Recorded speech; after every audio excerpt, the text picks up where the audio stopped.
Warriors win Game 4 in Boston. Steph Curry had 43. He grabbed 10 rebounds, and he became just the 18th player with a 40-10 finals performance. 107-97, the final score as the Warriors win it by 10. Welcome back into the TD Garden. I'm Kristen Ledlow, surrounded by our championship table of analysts: Brennan Haywood, Kenny the Jet Smith, Isaiah Thomas, Steph Curry. Someone told me before the game that there would have to be a 35-plus game. Was that me? No, it wasn't me. It wasn't me. By a superstar player. But let me even go further back. Game where you twist your ankle the game before, you come back and you get 43, and he gets 43. It's the exact replica. Oh, my gosh. No, unbelievable performance. His ability to, make shots, we all understand. But then, again, I just thought he created a pace where Jordan Poole got comfortable early. He contributed well. Clay was able to contribute. And so now everybody played at the pace that they were accustomed to. We're still waiting for Draymond to come into the party and really be a bigger impact. But he still was aggressive on the passing end. He had 8 assists, and so he was still penetrating to pitch. He had a couple of good offensive rebounds. But, we're still waiting for him to come to the party and have a Draymond Green-like game, but it was closer to that tonight. Yeah, you're absolutely right. And I looked at it and I said, in these type of games, in these type of moments, right, this is where that ultimate performance has to come out from your superstar. And I thought that Clay or Steph, one of them had to have a 40-point night. And Steph put on a performance tonight, a shooting performance, everything that he let go. The ball had perfect rotation, perfect spin, perfect form, and he was in not only one of those zones, but he was also in desperation mode, right? He was playing desperate. The Warriors were playing desperate. They were diving on the floor, fighting for loose balls, getting rebounds, and every shot that he took, it seemed like he knew that it was kind of going to be his last attempt. And that type of concentration that he brought to the game tonight in this type of shooting performance is what we've seen out of the superstars. The LeBron James, had a big moment here in the Garden. Hey, Giannis had this big moment in the Garden. Jimmy Butler had this big moment in the Garden. You're a superstar player when they need to show up and not just have a 25-point game. These are moments where you need that 40-point game, and Steph Curry delivered tonight. And he's now tied the great Kobe Bryant with the most 30-point games in finals history since 1977. Well, this was that big-time finals moment that the people were wanting to see from Steph Curry. We all up here said that Steph Curry had nothing to prove. But to hush up the naysayers, the doubters, the people that aren't really paying attention to the game, Steph hasn't had that big finals moment. This was that big finals moment. Yeah. They couldn't afford to go down 3-1. He's playing at less than 100%. He's clearly still a little bit hurt. He went out there, gave it everything on 1 day's rest, already hurt the ankle or the foot, whatever it is, came back, has the big-time game, leads this team, and then in the fourth quarter has big-time shot after big-time shot. This is everything that people that criticize Steph Curry have to be a little bit quiet about tonight, because he hushed up a lot of doubters. A lot of people, a lot of talking heads that talk that smack, and I do not like it when they disrespect Steph Curry and what he's been in the finals. He shut a lot of people up today because this was an iconic type of performance. It's funny you say that, because, Zeke, you said to me earlier today that even 50% of Steph Curry would be better than 100% of about anybody else. It's Steph Curry, because not only what he does shooting the basketball, but again, what the swag, the confidence that Curry brought to the arena tonight, it really quieted everybody down, and it made the fans. This is when you playing good. When you touch the basketball like Clay touched it a couple of times and like Steph touched it a couple of times, and the fans in the opposing building go, Yeah. Oh, not him. Not him. You've played alongside Steph for a few performances like that one. What do you think when you witness it? Because we've all witnessed you do the same thing. I don't know if I got it off the bounce like Steph, but we can get hot. But just what a gut check win, and just it's an honor to play with such a great point guard. And without him, we would not be where we're at, obviously. And huge win, but we came to do, and even out the series, and we still got to go home and protect home court. Oh, and he's Klay Thompson, everybody. The Game 6, Klay? perennial champion. Right. And all-star. You know who he is. I failed to make the introduction. You know, Klay, you talk about, you moving on and did what you're supposed to do. But there are times in the game where you're not performing in terms of saying they might be too bigger here. They're not. What has been the effort to change that? Because it was about a 5-minute stretch in there that it was Warrior basketball. What changed that? I think we got Steph.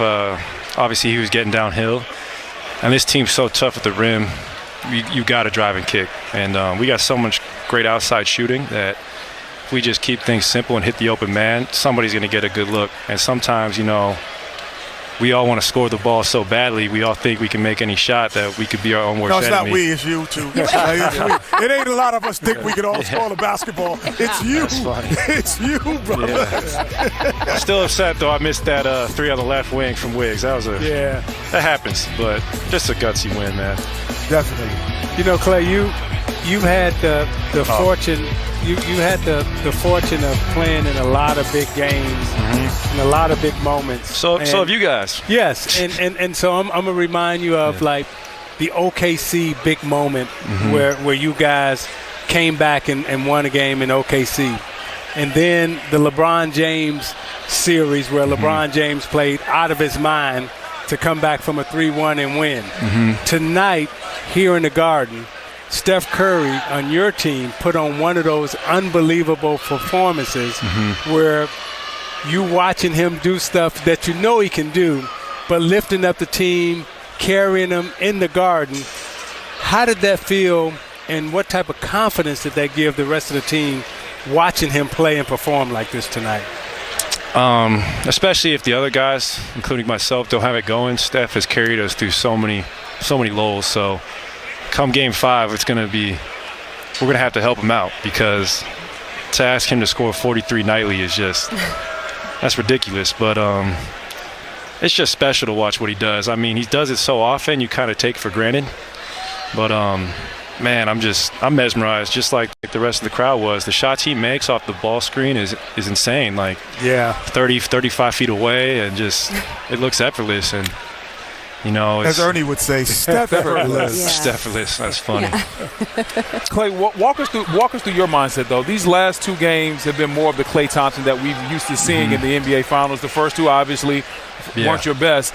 But what the process is that you never waver in your shot confidence. Like some guys, when they start missing shots, they start thinking, do I want to take the next one? No matter what, you're like, listen, I'm going to get it going. Like, where's that confidence come from? Just so many years. This is like my 10th year now, especially at this level in the finals, or 6-1, and I am ineffective if I'm not out there hunting my shot. No matter if I go 4 for 19 or 13 for 19, the greatest shooters ever play this game, whether it was Larry Bird or Reggie or Ray or Mike, Kobe, you could never tell what their shooting percentage was, because their confidence was unflappable. So I try to follow in those guys' lead, and me and Steph, got here because we have that unconscious mindset where the next one's going in, just stick with it. Have you allowed yourself yet to consider all it would mean to you, 2 wins away, following the last 2 or 3 years of what we've witnessed? No, because I did that in 2016, and we know how that story went. So we're thinking parade, we're up 3-1, and that was a long summer. I wasn't on the internet much that summer because I saw a lot of just memes that would harp at our only NBA team in history to blow a 3-1 finals lead. So I tell these guys, be where your feet are and just stay in the present, because the NBA Finals is such a special opportunity. You never know when you're going to get this chance again. So I just am going to embrace these next 2 days, get my rest and recovery, and come out swinging on Monday. And I'm just so excited we even this back up. A 3-1 lead. It would have been daunting, but not insurmountable. So we are happy with the road trip this week. Well done. Congratulations, Klay Thompson. Well done, Klay. Also, the sea captain. there you go. Kenny, I watched that Adam Sandler movie last night. You did a great job, man. Oh, he's good in Hustle. You did Hey, free ball and Hustle. You did a great job. Yes, Thank you. yes. And Edwards, you and Edwards, I thought of the Hoopers were the best performers. So Well, I'll tell you right now, number one on Netflix, number one in your heart. Let that one count, but I'm going to take it anyway. Flex on them, Steph. Flex on them, Steph. 43 points, 10 rebounds. He was 7 of 14 from 3. And get this, guys. He's 34 years old and 88 days. He's now the second oldest player in finals history to have a 40-10 game. Only LeBron James did that dude. a little bit older. That guy was pretty good. Is. All right, let's listen into Coach Steve Kerr. NBC Sports Bay Area. Steve, how do you think Steph's foot held up? Yeah, I think he was really laboring out there. He really struggled. No, he never even looked like it was a factor. So. What do you think of his performance? Just stunning. You know, the physicality out there is, pretty dramatic. I mean, Boston's got obviously best defense in the league, huge and powerful at every position. And, for Steph to take the, that kind of pressure all game long and then still be able to defend at the other end when they're coming at him, it shows you. I think this is the strongest physically that he's ever been in his career, and it's allowing him to do what he's doing. Continue on to Kendra. Kendra Andrews, ESPN. Stephen was, very emotional and very outwardly just showing lots of emotion. When he is displaying that kind of feeling throughout the entire game, just what can you tell about the way that he's feeling in the game when he does that, or do you think that kind of just injects the rest of your team with some other kind of juice? Well, everybody was emotional tonight. I mean, we, down 2-1, we had to come out with some desperation, more physicality than we showed in Game 3. So it was a team-wide sense of aggression and emotion, and that started right from the opening tip. So, Steph obviously doesn't normally show a lot of emotion, but a night like tonight warranted it. Tim in the back. Steve, obviously you don't normally take Draymond out in the middle of the fourth quarter of a game like this. What was the thinking of that? Did you see his reaction after, which was pretty emotional? And was it strictly to go offense defense? Because he was out for a while, but then you went offense defense with him in Poole. Yeah, so we took him out and put Loon in, I think around the 8-minute mark, maybe 7:40, and which was our plan anyway. But Loon was playing so well, and Jordan Poole was playing so well, so we just stayed with the group. We generally do that. I mean, like most coaches, if you've got a group that's going well, you just stay with it. And then, the last few minutes, we just went to kind of an offense-defense pattern with Draymond and Jordan alternating. Anthony on the right. Yeah, Anthony Slater, The Athletic. Wiggins plays 44 minutes. I think he gets 16 rebounds. Just how big was he tonight? Wiggs was fantastic. I mean, to go against Boston, you've got to deal with Tatum and Brown, and they're just powerful, skilled players, great size. They're coming downhill at you constantly. And so we have to have Wiggs out there. And I thought he was great defensively. Obviously 16 rebounds, career high, and plus 20 on the night. So, we needed every bit of Wiggs' contributions. Marcus? Thompson, The Athletic. Steve, how you've stuck to your guns for years now about keeping Steph's minutes down and not playing him a lot. How much gangster did you have to summon to sit him to start the fourth quarter? Yeah, he was not happy, but I felt pretty good about where we were. The other night he played the whole fourth, and I didn't love the way that quarter went. Not because of how he played, but I think we were in a pretty good spot, and to buy him a few minutes in the fourth quarter to start, I think to me was important. But you never know how it all plays out. You just kind of go with your gut. CJ on the left here. CJ Holmes, San Francisco Chronicle. Steve, from a rebounding perspective, the game flipped completely when you put Loon into the game early in the first quarter. How important is he to what this team does on the glass? Yeah, Loon is just crucial to everything we do. He's our best screener, our best rebounder, one of our smartest players. He's always in the right spot. He made, I thought, the biggest bucket of the game when after Horford made the three from the corner.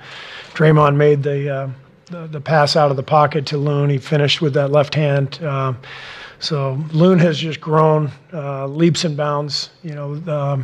This year he's been really good for us over the years, but this year in particular, he's taken a leap to a point where he's just irreplaceable for us, and he's played in every game, and he's a guy we count on. I didn't play him enough in Game 3. That was my mistake. So it was important to get him out there, and he had a huge impact on the game. Malika on the left. Hey, Steve, for 26 consecutive series dating back to 2013, predating you, the Warriors have found a way to win on the road in every single series. What is it about this group, the resolve, the constants that allow that to happen? Well, you have a group of guys who are going to be in the Hall of Fame someday. Steph, Clay, Draymond.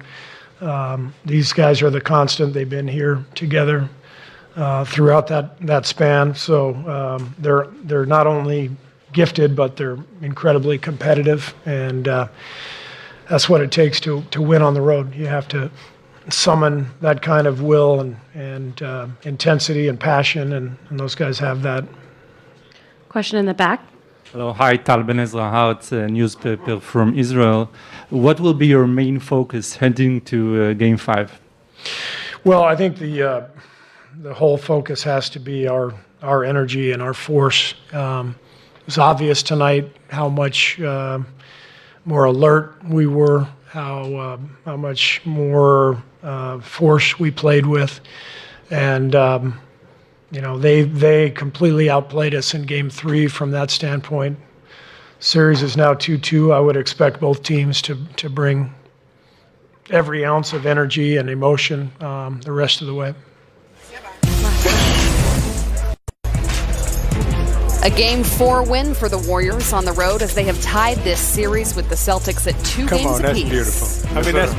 That's beautiful. Father, son. That's beautiful. And great shooters. Everybody know about the competition. The series now tied. Marcus Smart with 18 for the Celtics, while Derek White added 16, and they're both addressing the media now. We'll start on the right side, fourth row, Mark Murphy. And Mark Murphy, Boston Herald. Marcus, you guys talk about your resilience, especially when you're on the road following up a loss, but sometimes you run into trouble at home when you have a chance to double down on a win. What do you think happened tonight in that respect? We just didn't execute late down the stretch. They went on a run early on in the third. We sustained it, made a run of our own, and after that, we just couldn't execute. On the right side, third row. For both of you, John Corrales, Boston Sports Journal. What happens late in the games when the offense tends to slow down? It seems like earlier in the game, the offense is really popping. You guys are getting a lot of opportunities, but later it tends to just kind of slow down. You guys are getting shots later in the shot clock. I think we just kind of got a little stagnant. Everybody just kind of standing around looking at whoever had the ball and try to no player movement, no ball movement, and we just got to do a better job executing down the stretch, and I mean that's the difference in the game right there. Gary Washburn, second row in the middle.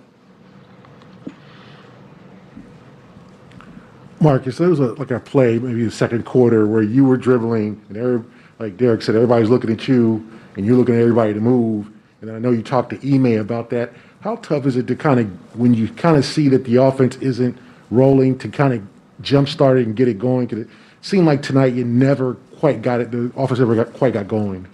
Yeah, like Derek said, we got ball watching the guy with the ball instead of just moving like we've been doing. With the ball handler, it's kind of hard because you're trying to tell everybody to do something while, making sure you still see the play with the guy in front of you, and you've been taught to make a play. So for us is, we just got to move, plain and simple. If the ball gets stuck and you see it, just go screen somebody. But we have to move. We cannot let the ball get stagnant and let them load up on us. On the left side, sixth row. Hey guys, Mark D'Amico, Celtics.com. What was the conversation in the locker room about what you guys are going to try to take out West again for Game 5? Just be who we are. That's all we can do. Control what we control. Tonight's over. We got to turn around and get right back to it Monday. That's how we've been all year. We take a loss and we bounce back. So it's who we are. It's who we're going to continue to be. And it's a very important game on Monday. In the first one. And one issue worth addressing, Kenny, those third quarters. The Warriors now plus 60 in third quarters over their opponents in these playoffs. Yeah, there was two things that stood out to me that it's continually stand out. Well, obviously, Andrew Wiggins with the rebounding. Yeah. That is a Draymond Green rebounding night. That's what they needed, someone to have a double-digit rebounding night. Steph Curry obviously had one as well, getting all the long rebounds. So that was important. The other thing that Clay said, he's like, well, we're gonna swing that bat in Game 5. That's what Steph did. That is the Steph Curry effect right there. Meaning, because now the series is tied 2-2, there is less anxiety for you to take a questionable shot. If not Klay Thompson, but if you're Poole or if you're anyone else, Looney, Peyton, he gets swings too wide open. There's less pressure to take that shot. Because if you miss when you're down 3-1, it's like, no, you lost that game for us. And so now he's put them in a free spirit. Klay doesn't need a free spirit, but he knows what that team is now in a free spirit. That was very interesting for me to hear that. And I thought the fourth quarter was really huge for Golden State, Steph, and everyone tonight, because you talk about the third quarter where Golden State has been dominant. The fourth quarter is where Boston has been dominant. And the last fourth quarter, they held Golden State to 11 points. Tonight, they dropped 28 in the fourth. And, we talked about, Golden State, having to be able to score, right? But tonight, they defended in the fourth, and they scored in the fourth. And Boston was a team that was struggling to get 100 tonight. And I thought one thing that's also interesting is Golden State tonight won the points in the paint. We know in Game 2 they got killed in that aspect of it. And when we think about Golden State, we think about the three-point shots. But winning the battle in the paint is very important. I think Wiggins had a big hand in that with what he was doing from a rebounding standpoint. 16 big rebounds. We saw him with a couple of key putbacks late in the game as well. So I like what Steph and this team did as a whole, but collectively I liked how they had some other guys really, really step up. Poole had some moments. He started to figure things out like, hey, I know they're guarding me tight at the three-point line and they're meeting me at the rim, but he got more comfortable taking his pull-up jumper. So I really like what I saw from Golden State as a whole. We're going to talk about Steph Curry, but guys like Poole and Wiggins stepped up also. Draymond Green just 2 points on 1 of 7 from the field, continuing to find his footing in this final series, but did grab 9 rebounds and dish 8 assists. He's talking to the media now. What do you think of Steph tonight? Ankles on his back, willed us to a win, much needed win. Game we had to have. came out and showed why he's one of the best players to ever play this game. And why, this organization has been able to ride him to so much success. It's just absolutely incredible. Marcus in the back. Marcus Thompson, The Athletic. Draymond, when you see Steph shoot like that and play like that, everybody can witness that part. But what could you say about, like, his toughness, against a defense like this, with his foot hobbled? What could you say about how resilient he is? Same thing I've always said. Him is one of the most resilient, toughest guys that I ever played with. The way defenses guard him, they're constantly grabbing. And he just continues to play. He don't make much of it. He just continues to do what he does. So, it just says a lot about his toughness and his competitive nature and what it truly means to be a winner. Tim on the right. Draymond, what was your reaction? Were you surprised when you got taken out when you did in the fourth quarter? It looked like you were not thrilled by that. And how did you kind of go through the offense-defense kind of substituting it out at the end of the game? Definitely never thrilled coming out of the game with 7 minutes to go in the fourth quarter in a must-win game. I'm not going to sit here and act like I was thrilled. I'm a competitor. But at the end of the day, if that's what coach decides, then you roll with it. And, I had to keep my head in the game. And, whenever I went back in, try to make some plays. And so that was just my mindset. Don't make too much of it. I've always been of the on the bandwagon of, if you got something that's rolling, you stick with it. So it is what it is. Dan in the middle. The All-Star, Andrew Wiggins, with us now. Would you like to venture a guess the last time that a Golden State Warrior had a 17-plus point, 16-plus rebound finals game? I couldn't tell you. When was it? You want to guess? Ballpark? I don't think he wants to guess. It doesn't seem like he wants to guess. It was Nate Thurmond. Yeah. 1967. Oh, wow. Well before you were a thought in your parents' minds. 100%. And now you've shown up and done it in the finals. What got into you tonight? I just want to go out there and, change the game, other than scoring and defending, just find a way to change the game. Last game, they out-rebounded us. Kind of punked us in the glass, so I just want to go out there and, emphasize rebounding. With you guys not starting Looney this game and obviously being a lot smaller, was that something that led to the rebound as well? You felt like, hey, I got to get out there and use my athleticism more on the glass because we're obviously shorthanded in that aspect. For sure. Loon is a big player of that. He's a big body down there, grabs a lot of rebounds. So when we started small, I just had to, go in there, and get dirty. You still talk with your Canadian accent. You hear it? I hear it, right? Most people will recognize it, but I get it. Yeah. But here's what I wanted to ask you about this game tonight, right? Most people try to make their imprint, with scoring the basketball, especially when it's winning time in the pressure situations like this. Mm-hmm. Not only did you score the basketball, but the rebound and effort that you put in tonight in terms of getting the glass. I thought that was the difference in the game tonight. Not necessarily your 17 points, but the 16 rebounds. Mm-hmm. Talk about the mindset of going into a game like tonight, knowing that it's going to be physical, and everybody's expecting you to try to go out and get 30 points. But you do the thing that makes a team win. You go get 16 rebounds. Yeah. No, this is sometimes little things matter. Especially like we started small. There was no Loon in the lineup, so I had to go out there and, play big. That's how it's been throughout the course of the playoffs a little bit. But I'm embracing it. I love doing things that can help the team win. We got a lot of scorers on the team, a lot of guys that can do a lot of different things on the court. So I'm just trying to go out there and, make my imprint. Your first opportunity to be here on this stage, having an opportunity to, showcase talents. I don't know if you heard, but when you first got traded to the Golden State Warriors, I was on here in the first. And do you feel like a release of pressure being in this environment fits your game dramatically? Oh, I do. When I got traded here, I was excited. I'm getting to play with future Hall of Famers. Clay, Draymond, Steph. So I was excited, just being around, winning culture. It's been a couple years since I've been here, and now we're in the finals.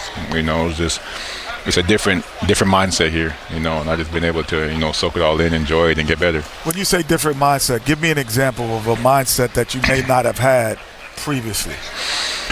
Oh, I want coming to the NBA Finals.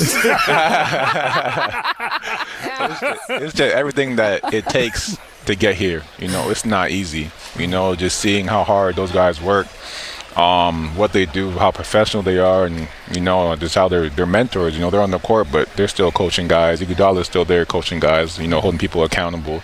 So I feel like it just made me better, made me a better player. It's interesting you brought Iguodala up because I see a lot of similarities in Iguodala coming to Golden State and you coming to Golden State. Do you see that as well, as you guys both go from being the man on a team and you get a reduced individual role, but it produced more team gains in the games you're playing and mean a lot more? Do you see that similarity?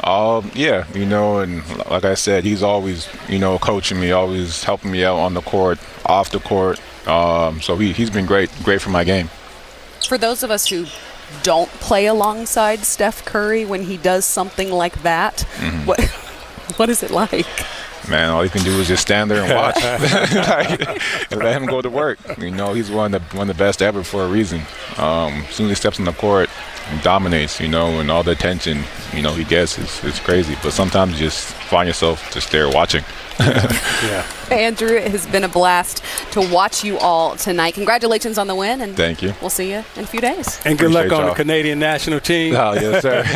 Appreciate it. Good job, Good job tonight. Appreciate it, boss. Direct them to his mother. She's tweeted, "Stop asking me. I don't know. Maybe this is a clone. Where's the dream on that helped get us here?" I've never seen this either.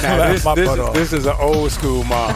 I'm telling you the truth. Like if my mom would have had Twitter, she would have hit the gram with that one. Oh, she'd have been killing me. And my brothers, Junior, what you doing? Oh, they would have tweeted out. This is why Draymond Green, and this is why guys make it to the NBA, right? Because they moms be on it, right? They talk about tough love. That's what it looked like. It's like I saw Gary Payton Jr. get interviewed, right? And they asked him, who was the toughest? You take after your dad or your mom? He said, I take after my mom. And this is Draymond. That's hilarious. This is great. That's hilarious. Michigan in the house. That's right. Al Horford is now sitting down to address the media. Let's listen to him. Joseph Pavone, CLNS Media. Al, in your opinion, what went wrong in that fourth quarter, specifically the scoring drought that you guys went through? What did you think was the main issue there? I felt like we took possessions for granted. I don't feel like we executed as well as we did the previous game, this is we really can't do that. So definitely need to be better there down the stretch. Just a little more locked in as a group. On the right side, fifth row. You guys had so many great defensive moments against Steph, but then you finally get to crunch time in this series for the first time, and he does what he did at the end there. Just how difficult is that challenge against him when you have to do it for a full 48 minutes? A lot of credit to him. He was great tonight. I think you have to give him his credit when credit is due. Just really tough and made plays for their team and put them in a position to win the game. So I got to give him credit. Right side. Jason Tatum led the Celtics with 23, 11, and 6. Here he is. You playing in the NBA Finals and you are being one of the stars of the team. Some teammate inspired you in your way to playing, and how was this experience been for you? It's been great. Just trying to stay in the moment, not think about it too much. Obviously, we got a job to do, so just kind of thinking of it as just another game. Not get too high, about it. In the second row in the middle, Gary Washburn. Jason, Gary Wash from Boston Globe. It seemed like you were looking for fouls, and it seemed like you're not getting the calls regardless if you're fouled or not. What can you do to get yourself going offensively to make it the game easier? Because they're really trying to stop you, and it seems like you were frustrated in that second half, especially the fourth quarter. You know, when I do have space and I'm open, I gotta take the shot. Obviously, anytime that I hold it too long, they load up and things like that. So I think just quick decisions. Don't turn down any open looks any daylight that I have, and just continue to try to make the right pass. I had too many turnovers tonight, but I think just make quicker decisions. We'll go to the back row on the left side. Hi, excuse me, Tara Sullivan from the Boston Globe. Jason, does it feel like you guys let one slip away, or did they take it in the fourth? How do you feel at the end of that one? It's tough. I mean, you gotta give them credit. They played well. They had some big shots, things like that. We obviously felt like we had put ourselves in a position to win the game, and there's a lot of things that we wish we'd have done differently. Especially on the offensive end, I think we just got way too stagnant late in the fourth from everybody. But it's a new series, so the best of three. Get some sleep and get on this long-ass flight tomorrow. We'll stay on the left side, sixth row. Jason, Mark D'Amico, Celtics.com. They're really packing the paint when you get the ball in your hands. How do you think you guys can create some more space for you to score in the paint? I know you're driving and kicking quite a bit, but how can you guys create space for you to be able to score? I don't think that's the problem. I feel like I can get my shot off whenever. It's just making the right play throughout the course of the game, and not necessarily just staring. Sometimes we get it, and then we all did it at times. Just got to move. I think that's when we're most effective, when everybody is moving.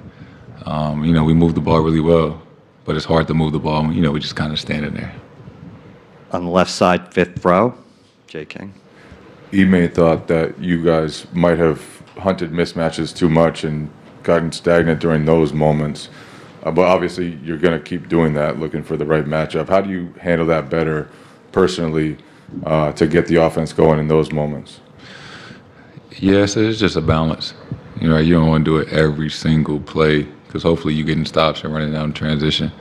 But even when you do find the mismatch or, what you want, some guys to still be moving, on the backside and not just standing and watching, setting screens, flares, slipping and things like that. Because it's hard to just kind of score in isolation every single time. On the right side, third row. Jason, John Corrales, Boston Sports Journal. It seems like historically you tend to like to get the ball and slow down and kind of assess and figure out how to attack. How much different has it been over the course of this year and the course of the series to get into that mindset of constantly trying to make those quick decisions rather than just say, okay, here's what I'm looking for, I'm going to try to do this? I think I said a lot. It's just each play is kind of different.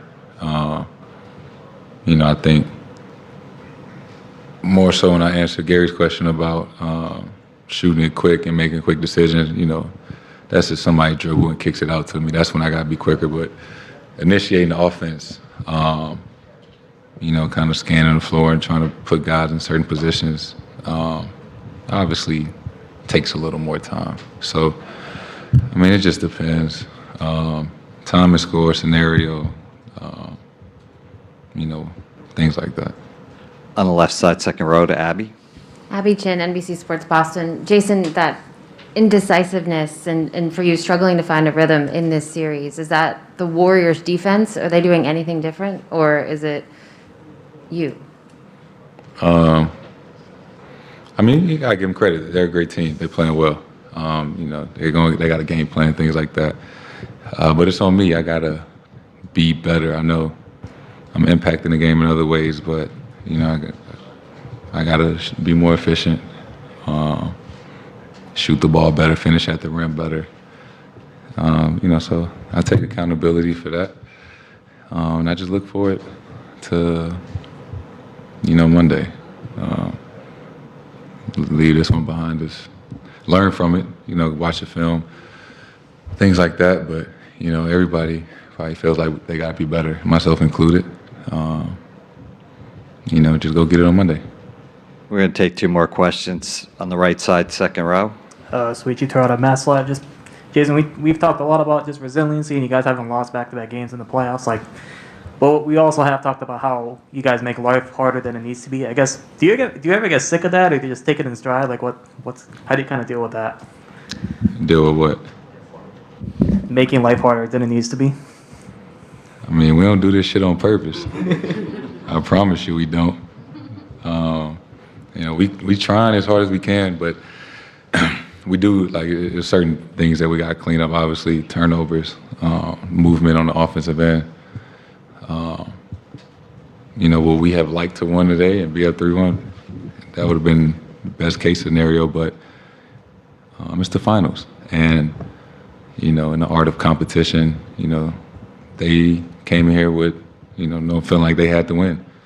I mean, it wasn't easy.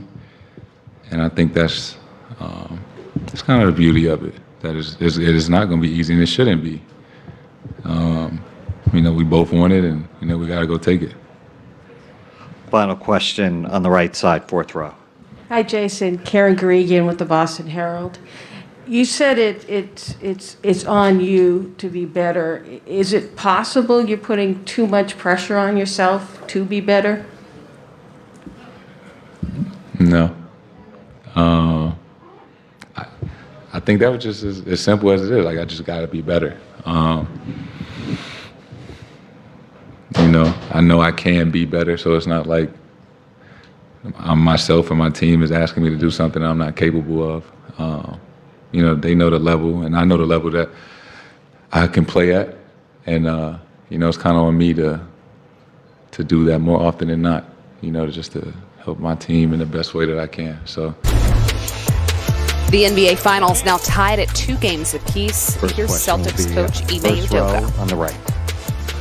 Brian Rob, Mass Life. Ime, offensively in those last 5-6 minutes, what did you kind of see from you guys there? And what's the latest with Rob? It looks like he was hobbled there on his leg. Did you think about calling time out there to kind of get him out of the game sooner when it looked like he was hurting? Offensively, stalled out a little bit. We got some good looks from 3, but other than the one that Al made, I wouldn't say we got stagnant. We did get some good shots off, but we'd like to get a little more downhill and get some things to the rim and then kickouts. Credit to them, they stepped up defensively when it counted, but our offense wasn't as sharp as it needed to be, no doubt. And regarding Rob, I didn't see anything with Rob and haven't heard anything. Gary Washburn, second row in the middle. Gary Washburn, Boston Globe. Ime, it just seemed like all night the offense was stagnant. I mean, guys are standing around. They was kind of looking at each other. What happened throughout the game that you guys are not able to run a cohesive offense?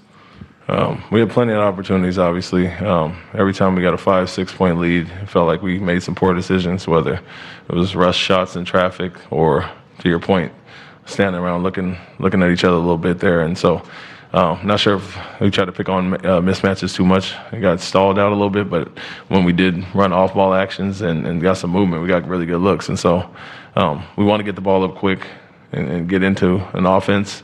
And if we don't have anything, still make them work the clock. And a lot of times it felt like we were standing around unsure of who we were trying to go after, and led to those stalled out possessions. On the left side, third row. By Manning CLNS Media. Defensively down the stretch there, Ime, what did you just see about the way you were playing the screens, and what led to some of the offensive rebounds and shots the Warriors were able to get off there? And we started switching a little bit more, take away the threes, and got them off the line, and then that obviously presents some cross matches there. And in general, it wasn't even the bigs on smalls; it was more Wiggins crashing from the wing, and they got some extra possessions as far as that. So, like I said, defensively, other than the late free throws, we guarded well enough to win, even though Curry kind of got loose, and our offense wasn't as good as it needed to be, and that aided them on defense. But credit to them. We knew it wasn't going to be easy. They were going to come in and lay down, and we had our opportunities, especially in the first half. On the right side, third row. John Corrales, Boston Sports Journal. What are you seeing from Tatum with his struggles at the rim in the paint? At times looking for fouls. They are a team that loads up, and certain games he's finding the outlets, certain shooting over 2-3 guys, and so that's the balance of being aggressive and picking your spots and doing what he's done in previous games, which is kicked it out and got guys wide open looks. So that's the ongoing theme, so to speak. Him getting to the basket and being a scorer as well as a playmaker, and they do a good job with their rotations, but. 43 and 10 for Steph. He became the first player in NBA history to have at least 5 threes in 4 consecutive finals games, and he's talking to the media now. It means everything, knowing the sense of urgency we had to have tonight to win on the road and keep some life in the series, get a home court advantage back, and try to create some momentum our way. It was a hard-fought win. I think our first quarter really set the tone. Even though we were down 1, there's a night and day difference between Game 3 and Game 4, how we came out defensively.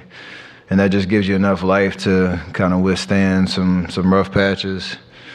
And then, find some runs. We get some stops, get out in transition, guys get involved. And, you give yourself a chance to win it down the stretch. So, proud of everybody. In terms of our physicality, our focus, perseverance throughout the game. 2-2 is way better than 3-1 going home. So, job well done tonight. Kendra up front. Kendra Andrews, ESPN. Steph, Clay said, there are 2 questions. First, Clay said that he ranks this as your #1 finals performance. Do you kind of agree with that? And then 2, Draymond said he could kind of tell by your demeanor the past couple of days that you were going to bring some extra fire tonight. Did you feel something like that brewing over the last couple of days since the loss? Yeah, just, again, it's kind of how we wanted to start the game. We rely on Draymond bringing that energy and fire, throughout the course of the season and year after year. Felt like we just had to let everybody know that we were here tonight. And, whether that's their crowd, their team, our team, whoever wants to see that energy and that fire, we feed off of that. Excuse me. And, I think it helped us kind of just get settled into the game because obviously our experience, you can want it so bad, you kind of get in your own way a little bit and everybody feels a little bit of pressure and it can go the opposite way. I wanted to try to leverage that in a positive direction for us to start the game. Marcus? I don't rank my performances though. Just win the game. Marcus on the left. Marcus Thompson, Athletic. Steph, that was clearly a golden performance by you. I was wondering. And he's back.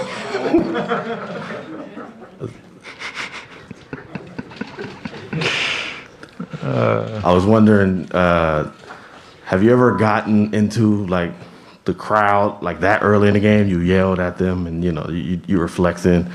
You've done that before, but normally later. What made you do it early, and how difficult was it to sit those first couple of minutes in your golden performance? The fourth quarter? I take that as a good sign of how I feel physically, with my foot and just the low and intensity of the game that I wanted to be out there to start the fourth. Just because I felt good, had a rhythm, and didn't feel tired at all. So I want to maintain that over the course of the rest of the series. But kind of the same answer as before, just we needed something to settle into the game to start, the game better and find some momentum and just change the tone of, how physical they were in Game 3 and how we needed to respond Game 4. It wasn't a perfect first quarter, but we gave ourselves enough life. And that fire was me just trying to show that we're here tonight and we understand what the task at hand is. And thankfully, we found a way to get it done. Question in the middle. Steph, Coley Harvey, ESPN. Not to really belabor the fire point, but For you, is this something that coming into the game a day or two before, is that something where you want to make sure that you send that message at that point? Is it, I guess, are you coming up with that plan going into the game, or is it just you feel what's going on the floor, in the crowd, and that kind of thing in the game? It's both, for sure. A lot of it is because of how hostile the environment was, the fans chanting, doing all their, shenanigans and all that. Boston knowing how big of a game it is for them. If they get the win, they take, control of the series. So it's all that mixed into, and the experience knowing how fickle momentum is in the finals. We've been through it all, so try to rely on past experience to understand how important that was. David on the left. David Aldridge, The Athletic staff. I know that you guys trust Steve and that Steve trusts you guys, but was there, when you come out in a gotta-have-it fourth quarter and you don't see Draymond out there, was there any part of you that went, huh? What part of, I don't even know what part of the game. Fourth quarter. To start the fourth quarter? Well, no, when he came out. Oh. Yeah, and then was out for 4 or 5 minutes there. I think it's an understanding of how things can change in a series. And like you said, there is so much trust in how we do things and decisions that coach makes and what responsibility falls on us as players.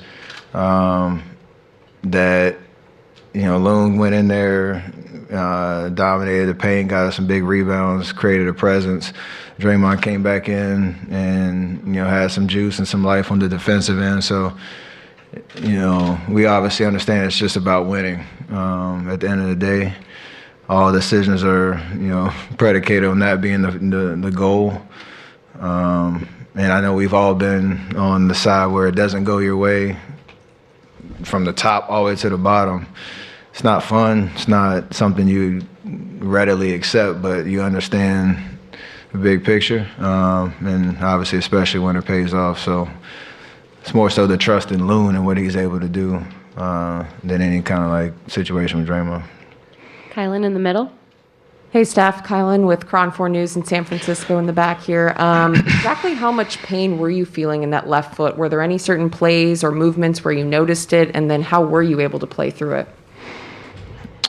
Great rehab, medical staff hooking me up the last 2 days, getting me right. I think for the most part, I didn't think about it. I don't know how to explain the pain. It's more so just when you're out there, you don't compensate or it doesn't take up too much mental space in terms of, feeling like I can do whatever I want to out in the court. So hopefully that continues with these next 2 days off and get ready for Game 5. Last couple of questions for Steph. Anthony in the back. Yeah, Anthony Slater, The Athletic. It's felt at times in this series that you needed more help offensively. What did you think of Andrew and Jordan, particularly in the fourth? Seemed like they just kind of got big buckets when you guys needed it. Clay hit a big one too. Everybody stepped up. And I think we were much more composed in the fourth quarter, trying to figure out what shots we were trying to create. And I think I had the one turnover right when I got back in, and then after that we just settled in and used their aggression against them. Finding open man, making a simple play, and every guy you named stepped up. So we're gonna need more of that, obviously, to get 2 more wins. And, with JP, Wiggs, Clay, all those guys are more than capable of creating, no matter what moment of the game it is. And thankfully they did that tonight. Final question up front. Dan Feldman, NBC Sports. You obviously always carry a major load offensively. Do you feel the need in this situation to assert yourself even more than usual? I think it's kind of constant throughout the game, just trying to put pressure on their defense and keep your foot on the gas pedal. There are times where you feel like you have to kind of be more aggressive to score, just based on the flow of the game and how they're guarding us and where I can see some advantages. But also we understand they're a great defensive team that, you can't your normal sets or just the normal flow probably isn't going to be there for the meat of the game just because that's what they're good at and how they dominate games on that end of the floor. So those are the times where you can be a little bit more aggressive, try to let's say force the issue a little bit. That doesn't always mean shoot, but it means just attacking, being aggressive, finding in your own way, and that everyone feels pressure, and that he wanted instead to leverage that energy in a positive way. I mean, that's what makes him great, and we're fortunate that right now during this period of time, not only to have a great player like Steph, but also a great person like him from a leadership standpoint. I mean, because when we talk about leadership and you talk about rising to the occasion, everybody does it in a different way. But for those of us who are smaller than like the bigger guys in this league, Steph has been one of the most impactful, inspirational players of my lifetime in terms of shooting the basketball, what he does, how he moves. But most importantly, when he has the mantle as a leader, as a champion, everything that you want someone to be as a leader, champion, person, he steps up to the moment and he delivers every single time. So we're very fortunate and lucky to have him in this period of time in basketball.